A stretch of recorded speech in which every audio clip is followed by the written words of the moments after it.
नमस्कार दोस्तों, फिर से आपके लिए एक वीडियो लेकर आ रहे हैं। इस वीडियो बहुत ही इम्पोर्टेंट होने वाला है। कॉप 2024 पोर्टल का थर्ड राउंड का रिजल्ट आने वाला है। तो इसी राउंड के अंदर आपको कौन सी मिस्टेक नहीं करनी है, यहाँ पर आपको किस तरह से अपने डिसीजन को लेना है, तो वो इस वीडियो के अंदर मैं बताऊंगा अपने एक्सपीरियंस के आधार पर।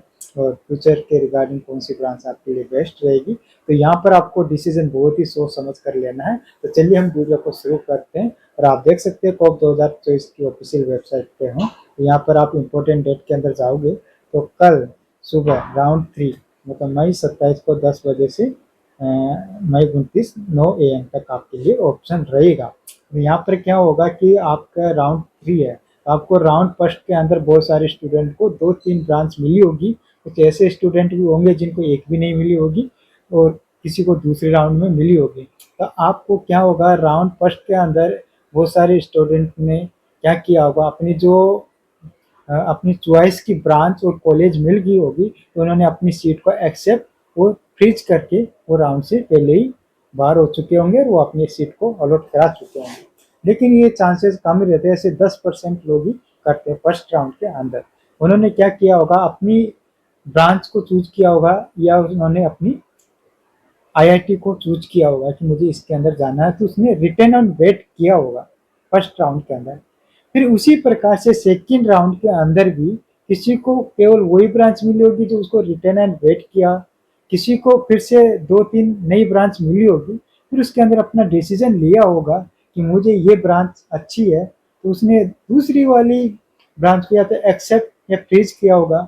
या नहीं तो जो पहले उन्होंने रिटर्न एंड वेट, आप एक ब्रांच को केवल 2 बार ही कर सकते हैं। मतलब कि एक बार करने के बाद दूसरे राउंड में आपको उसको या तो एक्सेप्ट करना ही पड़ेगा, एक्सेप्ट एंड फ्रीज करना ही पड़ेगा, नहीं तो आप उसको छोड़ के अगर सेकेंड राउंड में आपको 2-3 ब्रांच मिली होगी कोर्स, तो उसको आपको एक को एक्सेप्ट या फ्रीज करके आप फ्री हो गए होगे, आपको सीट अलॉट कर लिया होगा आपका किसी आईआईटी के अंदर।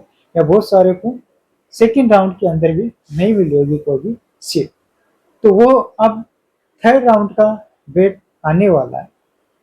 तो इसके अंदर आपको क्या करना है कि किसी को आप अपनी चॉइस मिल गई होगी। अब इसमें आईआईटीज क्या करेगी, बहुत सारी आईआईटीज थर्ड राउंड तक ही अपना सीट ऑफर करती है और फिर वो बाहर हो जाती है। जैसे आईएससी बेंगलुरु और आईआईटी दिल्ली वगैरह वो राउंड थर्ड तक रहती है, फिर इसके बाद वो निकल जाती है। और वो बहुत सारी आईआईटीज रहती है जो स्पेशल राउंड भी होंगे, एडिशनल राउंड, उनमें पार्टिसिपेट नहीं करेंगे। तो आपको राउंड थर्ड के अंदर आपको अच्छे से डिसीजन लेना है। तो आपकी प्रायोरिटी होनी चाहिए कि आपको, जैसे कि आईआईटी की 3 जनरेशन में डिवाइड कर सकते हैं। पहले ओल्ड आईआईटी होगी, मिड जनरेशन की, और एक अभी जो लेटेस्ट बनी है मतलब कि 2014-15 के अंदर, और जो सेकंड जनरेशन की वो है जो 2008 के बाद बनी थी। और फर्स्ट जनरेशन की ओल्ड आईआईटी जो वो हो गई जो पहले से ही चालू हो रही थी और कुछ 2001 के अंदर भी बनी थी। तो आपको सबसे पहले आपकी ब्रांच की प्रायोरिटी देनी है। अगर आपको फर्स्ट जनरेशन की आईआईटीज में अगर अच्छी ब्रांच नहीं मिल रही, और अगर सेकंड जनरेशन की आईआईटीज में अगर आपको अच्छी ब्रांच मिल रही है, तो मेरा कहना होगा कि आपको ब्रांच को प्रायोरिटी देनी है या फिर कॉलेज को नहीं देनी है। तो एक आईआईटी का टेक तो आपको मिलेगा ही, तो आपको देखना है कि किस ब्रांच की डिमांड और जॉब अपॉर्चुनिटी किसकी रहेगी, तो आपको वो ब्रांच और जिसमें आपका इंटरेस्ट हो आपको वो चूज करनी चाहिए। तो मैंने भी पहले पिछले साल काफ़ी सारी वीडियो बनाई थी हर एक आईआईटीज की। तो आपकी ब्रांच वाइज मैंने बताया था कि आपके लिए कौन सी ब्रांच बेस्ट रहेगी, वो प्रीवियस वीडियो में भी देख सकते हो। तो इसी वीडियो के अंदर भी मैं डिस्कस कर देता हूँ इलेक्ट्रिकल इंस्ट्रूमेंट और कंप्यूटर साइंस, इलेक्ट्रॉनिक्स कम्युनिकेशन, और इनकी मैं ब्रांच का आइडिया है और मेरा भी इंस्ट्रूमेंटेशन का। तो मैं बता देता हूँ कि आपको अगर इसी इलेक्ट्रिकल इंस्ट्रूमेंटेशन में अगर माइक्रो इलेक्ट्रॉनिक्स वीएलएसआई डिज़ाइन मिल रहा है, इसका आने वाला स्कोप काफ़ी अच्छा रहेगा, तो आपको फर्स्ट प्रायोरिटी देनी चाहिए। अगर आपको सेकंड जनरेशन की आईआईटीज में भी मिल रही है, अगर ओल्ड आईआईटीज में अगर अदर ब्रांच मिल रही है जिसका वीएलएसआई छोड़ के अदर उसका स्कोप नहीं है, तो आपको सेकंड जनरेशन की आईआईटी की तरफ आपको अच्छी ब्रांच को चूज करना चाहिए जिससे आपकी जॉब लग सके और जिसका आने वाले फ्यूचर में काफ़ी हाई डिमांड रहे और पैकेज भी आपका हाई लगे। तो मैं बता देता हूँ, पहले इलेक्ट्रिकल और ईसी और कंप्यूटर साइंस तीनों एलिजिबल रहता है। कहीं पर माइक्रो इलेक्ट्रॉनिक वीएलएसआई डिजाइन रहता है, कहीं पर इसको इंटीग्रेटेड सर्किट और माइक्रो इलेक्ट्रॉनिक्स को अलग कर दिया जाता है। तो फिर मैं बात कर लेता हूँ आपको कि पहले हमें इलेक्ट्रॉनिक्स कम्युनिकेशन की बात कर लेता हूँ कि इसके अंदर अलग अलग आईआईटीज में अलग अलग ब्रांच रहती है। फर्स्ट प्रायोरिटी आपको या माइक्रो इलेक्ट्रॉनिक वीएलएसआई डिजाइन को देना चाहिए अपनी इलेक्ट्रॉनिक्स कम्युनिकेशन कोर है। फिर आपको इंटीग्रेटेड सर्किट हो गया, बहुत सारे पे रहेगा सिग्नल कम्युनिकेशन, सिग्नल प्रोसेसिंग और इमेज प्रोसेसिंग की ब्रांच का कॉम्बिनेशन है, आपको उसको भी प्रायोरिटी दे सकता है। और रेडियो फ्रिक्वेंसी इंटीग्रेटेड सर्किट की भी रहती है बहुत सारी ब्रांच, आपको इधर देना चाहिए। और बहुत सारी इसी ब्रांच अगर आपको नहीं मिल रही, बहुत जगह आप आर्टिफिशियल इंटेलिजेंस और डेटा साइंस को भी एप्लीकेबल रहता है इसी ब्रांच, और आपको उसको भी चूज कर सकते हैं। और फिर आपको लास्ट में देना है कंट्रोल ऑटोमेशन के अंदर भी आप एप्लीकेबल रहते हैं, तो आपको उसको भी चूज करना है। आपको प्रायोरिटी ब्रांच को देना है, कोर्स को देना है जिसमें आपका इंटरेस्ट हो, जिसका आने वाला डिमांड ज़्यादा रहेगा। इसी प्रकार से आपको इलेक्ट्रिकल को मैं बता देता हूँ कि आपकी प्रायोरिटी इंटीग्रेटेड सर्किट, सेकेंड आप देख सकते हैं अपना कंट्रोल और ऑटोमेशन भी आपके लिए बेस्ट ब्रांच रहेगी।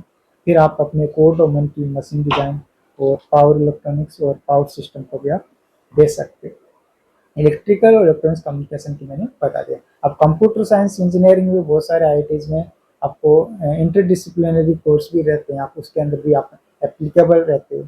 तो या बहुत सारे एमटेक कंप्यूटर साइंस के अंदर ही कराते हैं। तो बहुत सारी आईआईटीज रहती है, जैसे कि नई ब्रांच को नई स्ट्रीम आ रही है जैसे artificial intelligence and data science, आप उस तरफ भी आप मूव ऑन कर सकते हैं। क्लाउड बेस्ड टेक्नोलॉजी की आप प्रयोग कर सकते हैं।